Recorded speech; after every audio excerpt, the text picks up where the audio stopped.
الحمد لله نحمده ونستعينه ونستغفره ونؤمن به ونتوكل عليه ونعوذ بالله من شرور أنفسنا ومن سيئات أعمالنا من يهده الله فلا مضل له ومن يضلله فلا هادي له ونشهد أن لا إله إلا الله وحده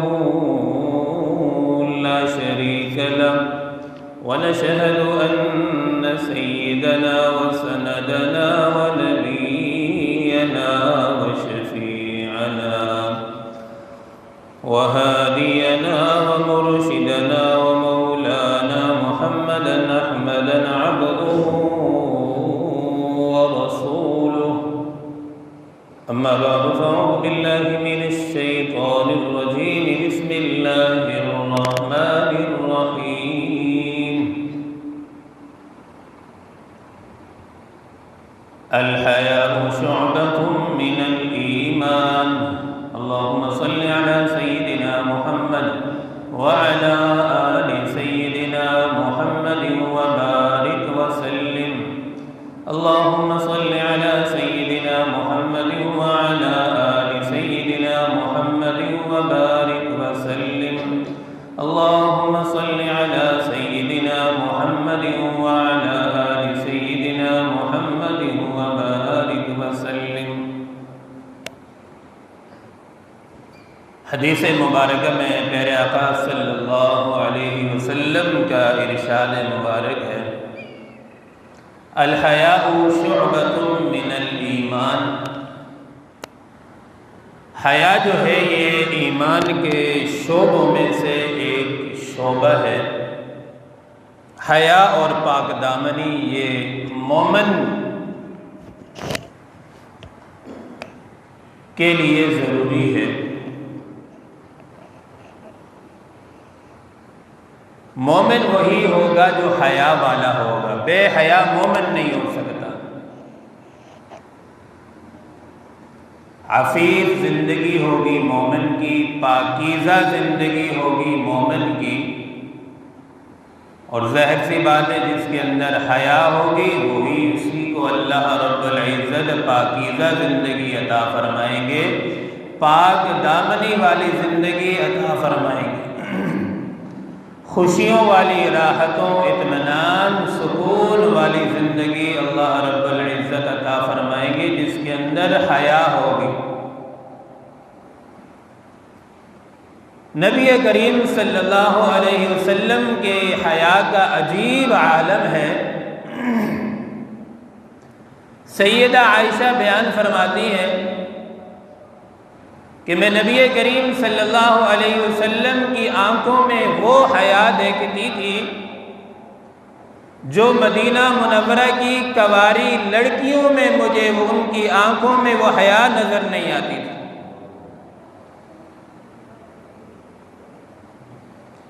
اور حیا جس کے اندر ہوگی ظاہر سی بات ہے اس کے اندر غیرت بھی ہوگی، غیور انسان ہوگا۔ بغیرت آدمی کبھی مومن نہیں بن سکتا۔ حدیث مبارکہ میں پیارے آقا صلی اللہ علیہ وسلم کا مبارک ارشاد ہے، لا ایمان لمن لا غیرت لہ، اس آدمی کے اندر کوئی ایمان نہیں ہے جس کے اندر غیرت نہ ہو۔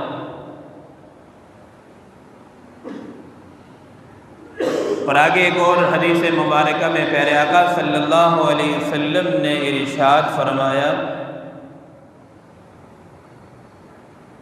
الغیرۃ من الایمان، غیرت ایمان میں سے ہے۔ اور مومن غیور ہوتا ہے۔ غیور ہونے کا مطلب کیا ہے؟ غیرت مند ہونے کا مطلب کیا ہے؟ غیرت مند ہونے کا مطلب یہ ہے کہ انسان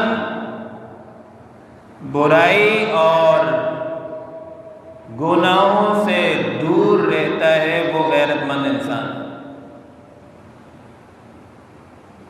اللہ رب العزت کی نافرمانیوں سے بچتا ہے، اپنے آپ کو گناہوں سے بچاتا ہے، وہ غیرت مند انسان ہے۔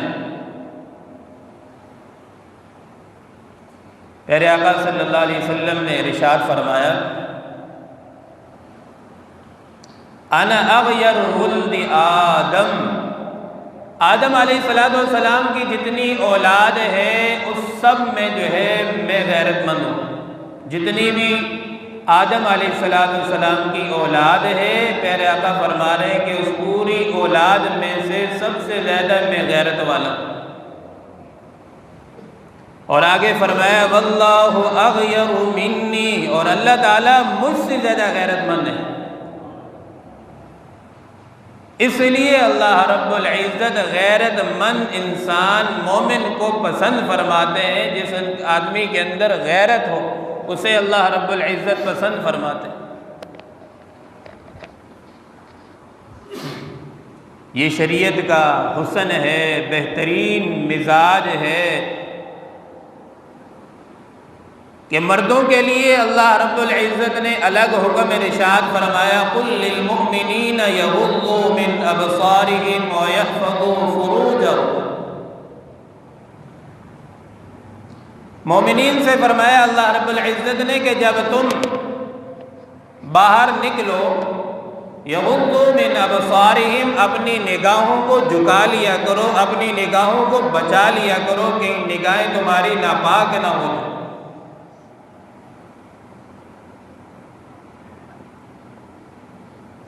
یہی تعلیم مردوں کو دی، یہی تعلیم عورتوں کو دی تاکہ دونوں پاکیزہ رہیں اور ان کی زندگی پاکیزہ بنے۔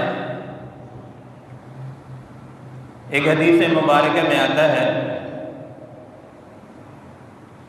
کہ جب انسان اپنی نگاہ کو بچا لیتا ہے اور اس لمحے جو بھی دعا کرے گا اللہ رب العزت اس کی دعا کو قبول فرماتا۔ یعنی آپ باہر نکلے، سامنے غیر محرم ہے، آپ نے نگاہ اٹھائی نہیں، دیکھی تو فوراً نیچے جھکا لی، اس دوران جو بھی دعا کریں گے اللہ رب العزت دعا قبول فرمائے۔ کیونکہ جب انسان اپنے آپ کو گناہوں سے بچاتا ہے تو پھر دل ٹوٹتا ہے، جب دل ٹوٹتا ہے اس ٹوٹے ہوئے دل کے اندر اللہ رب العزت پھر آتے ہیں۔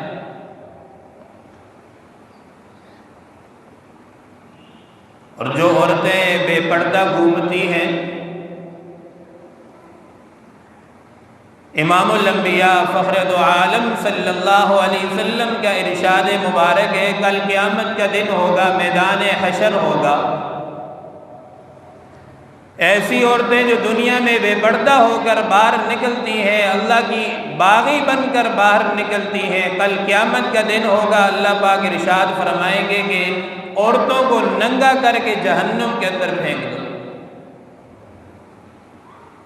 ان عورتوں نے دنیا کے اندر اپنی چادر کی حفاظت نہیں کی، اپنے پردے کی حفاظت نہیں کی، آج ان کے لیے یہی انجام ہے۔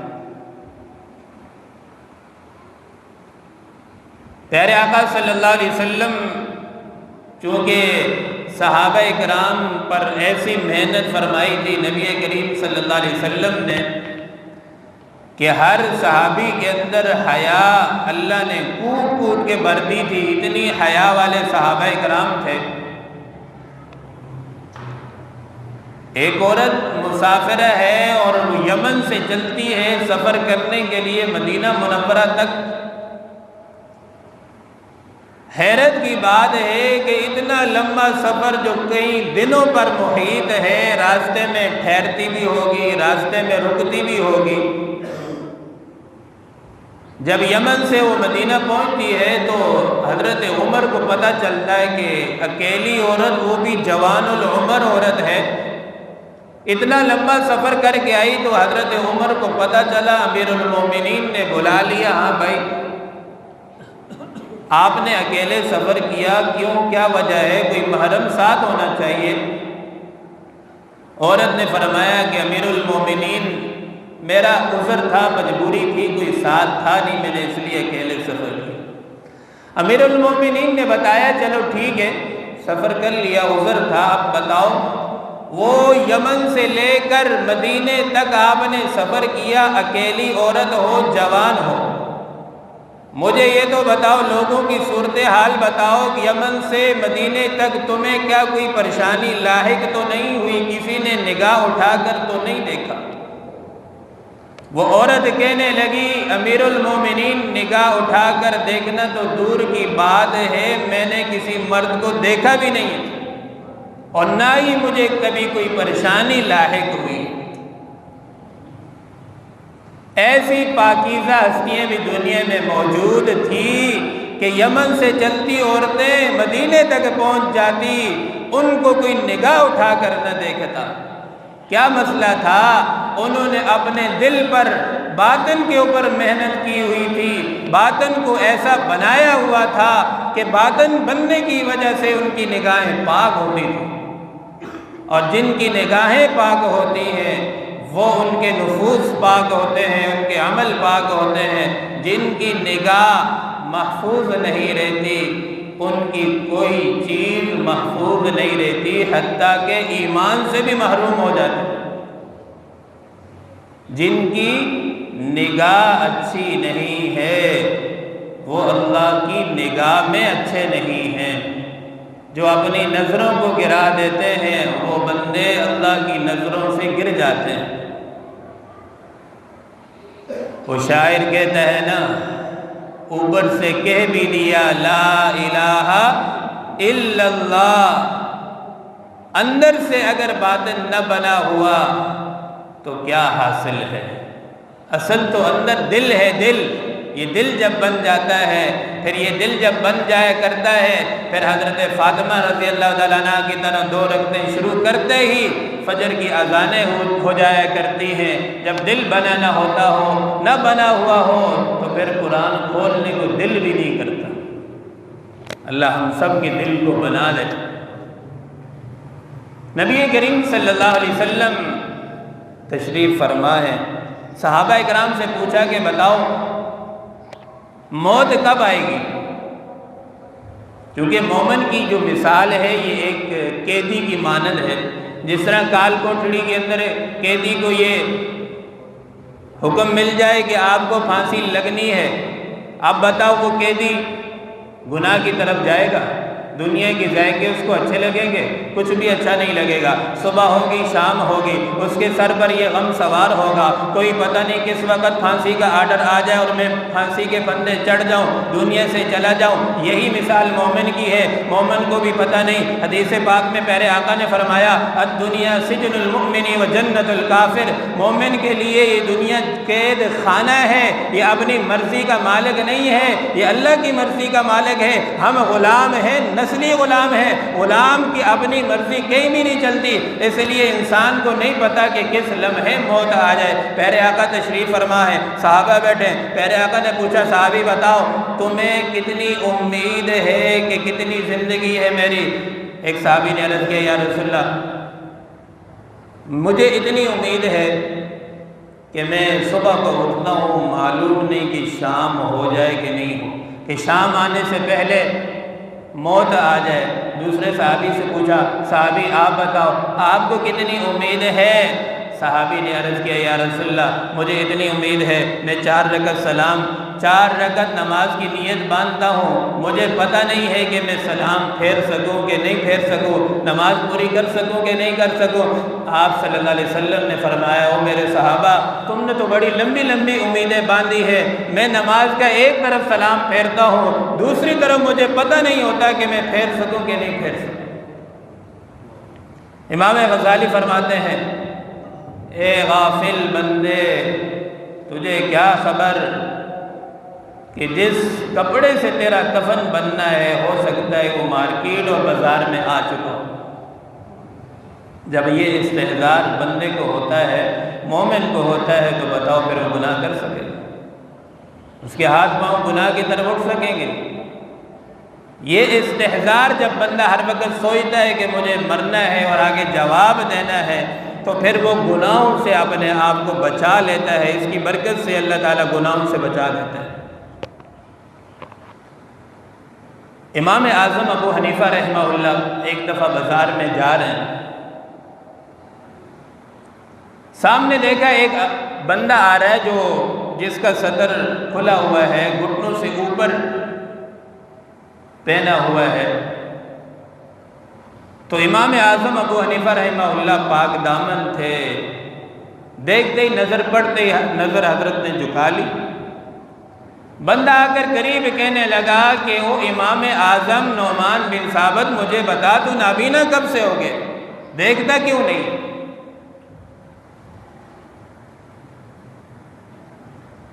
بڑا زبردست جواب دیا۔ اللہ والے بھی بڑے عجیب لوگ ہوتے ہیں۔ فرمایا میں تب سے اندھا ہوا ہوں جب تیرے اندر سے حیا رخصت ہوگی۔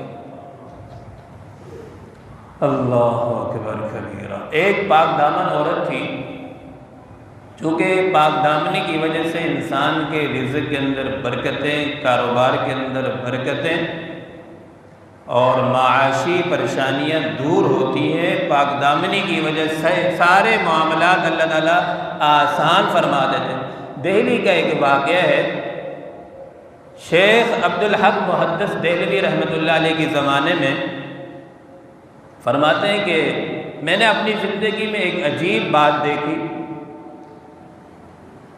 کہ دہلی کے اندر قحط سالی پڑ گئی، پانی نہیں ہے، درندے چرند انسان سب پانی کی وجہ سے عاجز ہیں۔ اب اس کے لیے کیا کیا جاتا ہے؟ نماز استسقاء پڑھی جاتی ہے تاکہ اللہ تعالیٰ بارش فرما دے اور پانی کی کمی پوری ہو جائے۔ فرماتے ہیں کہ نماز استسقاء ہم نے پڑھ لی، اس کے بعد بچے بھی ہیں، بوڑھے بھی ہیں، جوان بھی ہیں، سب بیٹھ کے دعائیں کر رہے ہیں اور کوئی دعا قبول ہی نہیں ہو رہی، نہ بارش کے کوئی آثار نظر آ رہے ہیں کہ بارش ہوگی۔ اتنے میں دیکھا کہ ایک آدمی سوار ہو کے اونٹ پہ آ رہا ہے اور اس کے ساتھ ایک عورت بیٹھی ہوئی ہے، اور آدمی رکا کہنے لگا بھائی کیا معاملہ ہے، سارے جمع ہیں، سب نے بتایا کہ بارش نہیں ہو رہی۔ اس نے کہا اچھا ٹھیک ہے۔ وہ بندہ واپس مجمع سے اپنی سواری کے پاس گیا اور اپنی اماں سے دعا کرائی کہ بارش نہیں ہو رہی، بارش ہو رہی، قحط سالی ہے۔ کتابوں میں لکھا ہے کہ ہاتھ نیچے آنے سے پہلے بارش شروع ہوگی۔ واپس آئے مجمع میں، وہ آدمی آ کر کہنے لگا، مجمع نے پوچھا کہ بتاؤ یہ کیا بات ہے، کیسے؟ اس نے کہا کہ میری جو والدہ ہے اس نے پاک دامنی کی زندگی گزاری ہے، نگاہیں اس کی پاک ہیں، تو یہ جو بھی دعا کرتی ہے اللہ تعالیٰ قبول فرماتے ہیں، فوراً قبول ہو جاتی۔ بد نظری کی وجہ سے اللہ رب العزت دعائیں قبول نہیں فرماتے، رد کی جاتی ہیں۔ فوراً بارش شروع ہو گئی، پانی کی جو کمی تھی اللہ تعالیٰ نے پوری کر دی۔ تو جب آدمی پاک دامن ہوتا ہے، پاک دامنی کی وجہ سے جو ہے اللہ رب العزت ہر پریشانی دور فرما دیتے ہیں۔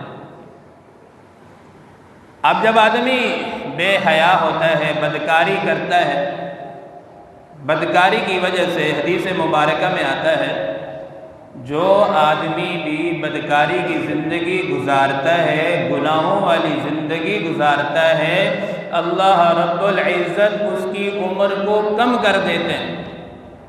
اب مفسرین نے اس کے دو مطلب لکھے ہیں۔ کم کرنے کا ایک مطلب تو یہ ہے کہ اگر اس کی عمر اللہ نے 50 سال لکھی ہے تو 40 سال کی عمر میں موت آ جائے۔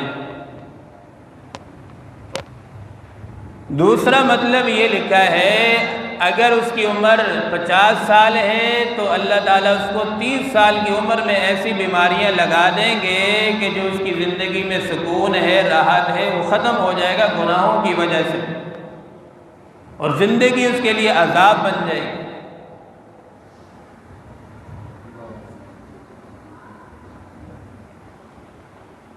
حضرت بی بی مریم علیہ السلام ایک اللہ کی نیک بندی تھی۔ ظاہر سی بات ہے جب انسان پاک دامنی حیا والی زندگی گزارتے ہیں تو اللہ تعالیٰ اسے نیک اعمال کی توفیق عطا فرماتے ہیں۔ مریم علیہ السلام کی جو والدہ تھی وہ بچپن سے ہی دعا کرتی تھی کہ ربی انی نذرت للرحمن، اپنے رب سے دعا کرتی تھی کہ الہ العالمین مجھے کوئی اولاد عطا فرما، اور اولاد بھی ایسی ہو جو نیک ہو اور اسے تو اپنے راہ میں قبول فرما لے۔ فتقبلها ربها بقبول حسن وانبتها نباتا حسنا، تو اللہ تعالیٰ نے ان کی اس دعا کو قبول فرما لیا۔ قبول فرمانے کے بعد بی بی مریم کو نہانے کی جب حاجت پیش آئی تو انہوں نے نہانے کے لیے ایک فاتخذت من دونہم حجابا، ایک اپنے کونے گھر کے اندر مشرق کی طرف ایک کونے کا انتخاب کیا اور دائیں بائیں پردے تان لیے تاکہ نہا سکے۔ فَأَرْسَلْنَا إِلَيْهَا رُوحَنَا فَتَمَثَّلَ لَهَا بَشَرًا سَوِيًّا، اور بی بی مریم علیہ السلام ایسی تھی جو تہجد گزار اور پوری زندگی اعتکاف روزے رکھنے والی پاک دامن عورت تھی۔ اب اللہ نے یہ ارادہ فرما لیا کہ بی بی مریم کو اولاد دینی ہے، اولاد بھی بن باپ کے دینی ہے، اللہ کا قانون قدرت ہے۔ فَأَرْسَلْنَا إِلَيْهَا رُوحَنَا فَتَمَثَّلَ لَهَا بَشَرًا سَوِيًّا، بی بی مریم بیٹھ کے نہ رہی ہیں، اچانک دیکھا کہ فَأَرْسَلْنَا إِلَيْهَا رُوحَنَا، اللہ تعالیٰ نے روح الامین جبرائیل امین کو بھیج دیا۔ فَتَمَثَّلَ لَهَا، بالکل انسانی شکل میں بھیج دیا۔ جیسی بی بی مریم نے دیکھا حضرت جبرائیل امین کو فوراً گھبرا گئی۔ کیوں؟ پاک دامن عورت تھی بھی اکیلی، لیکن پاک دامن عورت تھی، اور دیکھتے ہی گھبرا گئی۔ گھبرانے کے اثرات جب چہرے پہ ظاہر ہوئے، جبرائیل امین بھی سمجھ گئی کہ بی بی مریم گھبرا گئی، اور بی بی مریم نے فوراً کہا قالت انی اعوذ بالرحمن منک ان کنت تقیا، فوراً کہنے لگی اے انسان، چہرے سے تو مجھے نیک لگ رہا ہے، شریف لگ رہا ہے، تقوی والا لگ رہا ہے۔ قالت انی اعوذ بالرحمن، پھر بھی میں تجھ سے پناہ مانگتی ہوں اللہ تعالیٰ سے، اللہ کی پناہ میں آتی ہوں، تجھ سے پناہ چاہتی ہوں۔ جب یہ بات سنی تو جبرائیل امین فوراً بولے قال انما انا رسول ربک، اے مریم گھبرانے کی ضرورت نہیں ہے، میں اللہ تعالیٰ کی طرف سے بھیجا ہوا ایک نمائندہ ہوں، پیغمبر ہوں۔ کیوں، کس لیے بھیجا گیا ہوں؟ لِأَهَبَ لَكِ غُلَامًا زَكِيًّا، تاکہ میں تجھے ایک نیک بیٹا دے سکوں۔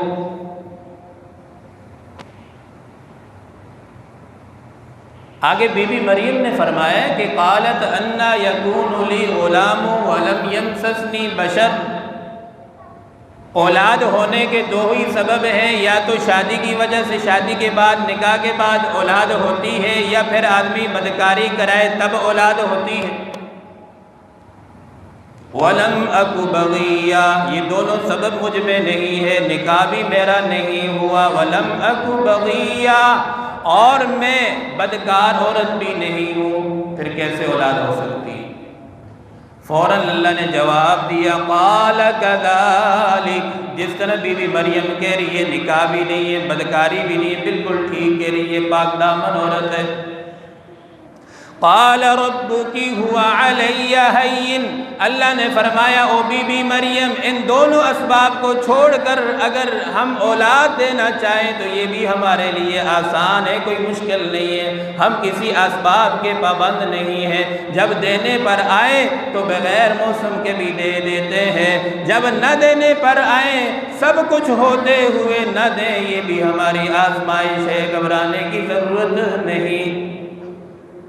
وَلِنَجْعَلَهُ آيَةً لِلنَّاسِ وَرَحْمَةً مِنَّا وَكَانَ أَمْرًا مَقْضِيًّا۔ اب بی بی مریم پریشان ہونے لگی، یا اللہ اولاد تو مل جائے گی، سب کچھ ہو جائے گا۔ فَأَجَاءَهَا الْمَخَاضُ إِلَىٰ جِذْعِ النَّخْلَةِ، جب میں اپنے خاندان میں جاؤں گی تو خاندان والے کیا کہیں گے کہ یہ بی بی مریم کیا کرا کے آ گئی ہے، اس کے گھر والے، اس کے ماں باپ، خاندان تو بڑے نیک تھے۔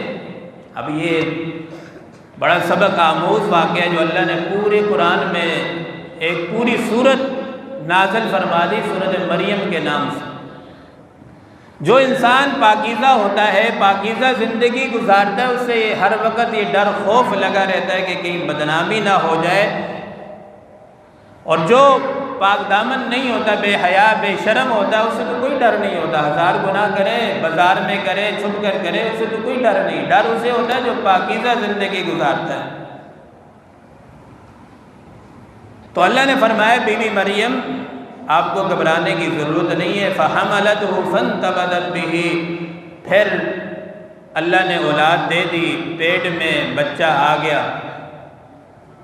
مَكَانًا قَصِيًّا فَأَجَاءَهَا الْمَخَاضُ إِلَى جِذْعِ النَّخْلَةِ، اللہ نے فرمایا کہ بی بی مریم سامنے کھجور کا درخت ہے، آپ وہاں چلی جاؤ اور اس درخت کی ٹہنی کو ہلاؤ گی، تازہ تازہ کھجوریں آئیں گی، نیچے سے پانی کا چشمہ ہے، پانی پیو، کھجوریں کھاؤ، پریشان ہونے کی ضرورت نہیں۔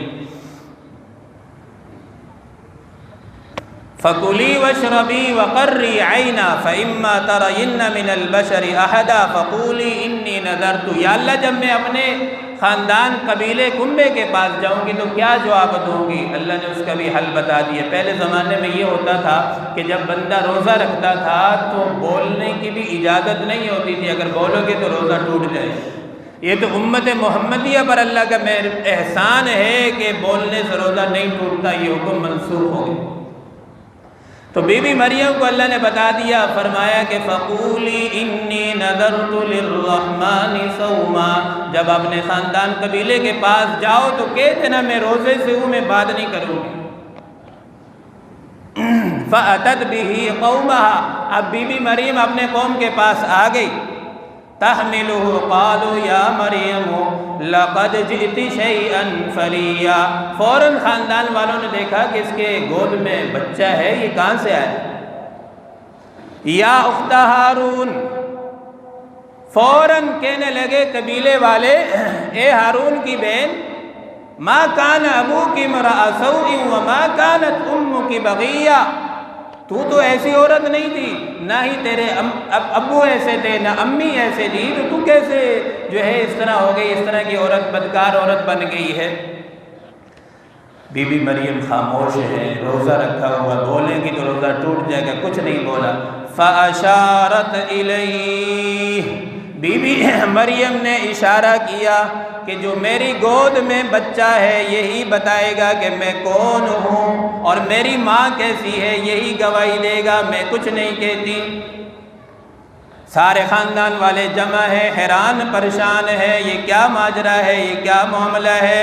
قالوا کیف نکلم من کان فی المہد صبیا، جب بی بی مریم نے اشارہ کیا کہ یہ بچہ بولے گا، یہ بتائے گا، یہ گواہی دے گا کہ میں کون ہوں اور میری بھی پاک دامنی کی، تو قوم والے کہنے لگے کیف نکلم من کان فی المہد صبیا، ارے جو گود میں بچہ ہے، دودھ پینے والا بچہ ہے، وہ کیسے بول سکتا ہے؟ وہ تو چھوٹا بچہ ہے، وہ کیسے بول سکتا ہے؟ جیسے اشارہ کیا فوراً حضرت عیسیٰ علیہ السلام بول پڑے، قال انی عبد اللہ آتانی الکتاب وجعلنی نبیا، فوراً کہنے لگے میں اللہ کا بندہ ہوں، رسول ہوں، اللہ تعالیٰ مجھے کتاب دے گا، وجعلنی نبیا، اور اللہ تعالیٰ مجھے نبی بنائے گا۔ پاک دامنی کی گواہی اللہ تعالیٰ نے بچے سے دلوائی۔ اب یہاں اس سے ہمیں یہ سبق ملتا ہے، جب انسان پاک دامن ہوتا ہے، گناہوں سے اپنے آپ کو بچاتا ہے، تو پھر اللہ تعالیٰ اپنے نیک پاک دامن مرد و عورت کے لیے سارے قوانین بدل دیا کرتے ہیں اور خود بندے کی حفاظت کے لیے آ جاتے ہیں۔ یہاں بھی اللہ نے قانون بدل دیا کہ بی بی مریم کو فرمائے کہ آپ خاموش رہیں، آپ کی گواہی یہ بچہ دے گا۔ یوسف علیہ السلام پر جب تہمت لگی تو آپ بتائیں یوسف علیہ السلام کی گواہی بھی ایک چھوٹے بچے نے دی کہ یہ یوسف پاک دامن ہے، اس میں کوئی عیب و نقص نہیں ہے۔ اب بتاؤ جو آدمی گناہوں سے بچتا ہے، قرآن و حدیث کی روشنی میں ہمیں یہ بات پتہ سمجھ آتی ہے کہ اس آدمی کی نیک نامی قیامت تک رہتی ہے۔ اب بتاؤ یوسف علیہ السلام پاک دامن رہے، قیامت تک جو بھی قرآن پڑھے گا گواہی دے گا کہ یوسف پاک دامن تھا۔ جو گناہ کرے گا، اپنے دامن کو گندا کچیلا کرے گا، میلا کرے گا، قیامت تک اس کی گواہی لوگ دیتے رہیں گے کہ یہ فاسق و فاجر گناہگار آدمی تھا۔ تو اللہ رب العزت سے دعا ہے کہ اللہ تعالی ہمیں حیا والی، پاک دامنی والی پاکیزہ زندگی اللہ رب العزت ہم سب کو عطا فرمائے۔ جو کچھ کہا گیا سنا گیا، اللہ پاک ہم سب کو عمل کی توفیق عطا فرمائے۔ وآخر دعوانا